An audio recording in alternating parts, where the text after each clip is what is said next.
No one would have believed in the last years of the 19th century that this world was being watched keenly and closely by intelligences greater than man's and yet as mortal as his own. That as men busied themselves about their various concerns, they were scrutinized and studied, perhaps almost as narrowly as a man with a microscope might scrutinize the transient creatures that swarm and multiply in a drop of water. With infinite complacency, men went to and fro over this globe, about their little affairs, serene in their assurance of their empire over matter. It is possible that the infusoria under the microscope do the same. No one gave a thought to the older worlds of space as sources of human danger, or thought of them only to dismiss the idea of life upon them as impossible or improbable. It is curious to recall some of the mental habits of those departed days. At most, terrestrial men fancied there might be other men upon Mars,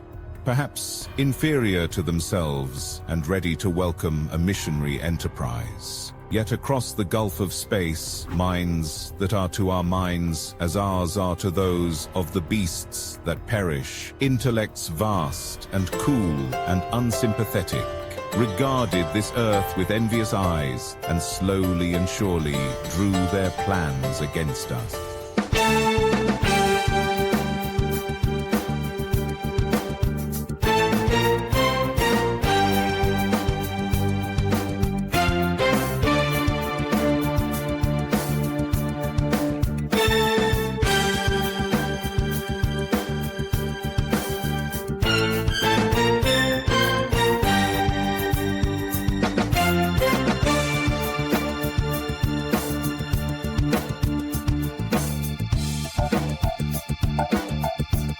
During the opposition of 1894, a great light was seen on the illuminated part of the disk. I am inclined to think that this blaze may have been the casting of the huge gun in the vast pits sunk into their planet, from which their shots were fired at us. Peculiar markings, as yet unexplained, were seen near the site of that outbreak during the next two oppositions.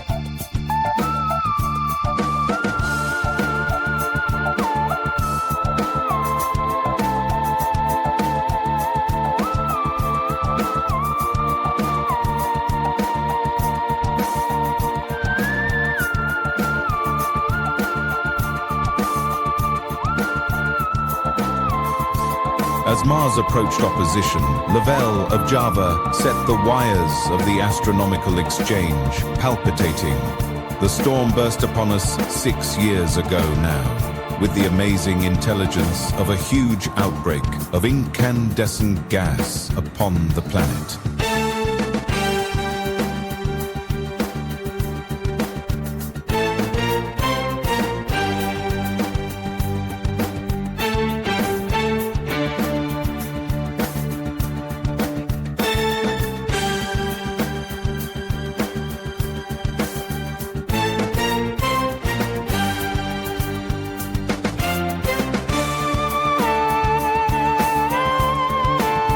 And the spectroscope, to which he had at once resorted, indicated a mass of flaming gas, chiefly hydrogen, moving with an enormous velocity towards this Earth.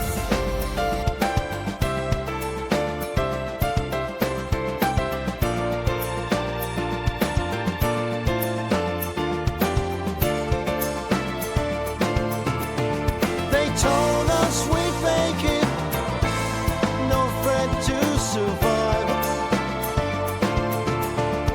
Silence was broken by Martian arrival. 1 in a billion, that's what he said. Now cities are burning, the sky's no red. This jet of fire had become invisible about 12:15.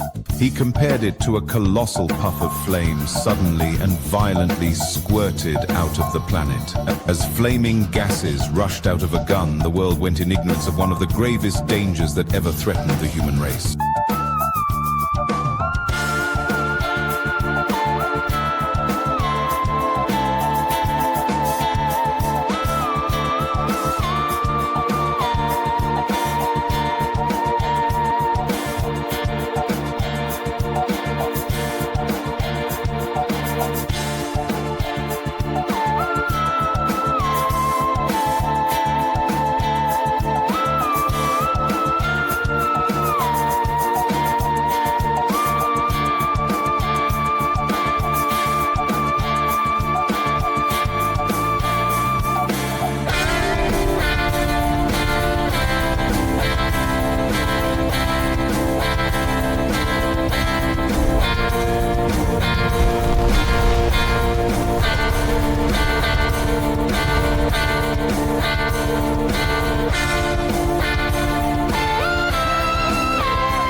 I might not have heard of the eruption at all had I not met Ogilvy, the well-known astronomer, and, in the excess of his feelings, invited me up to take a turn with him that night in a scrutiny of the red planet.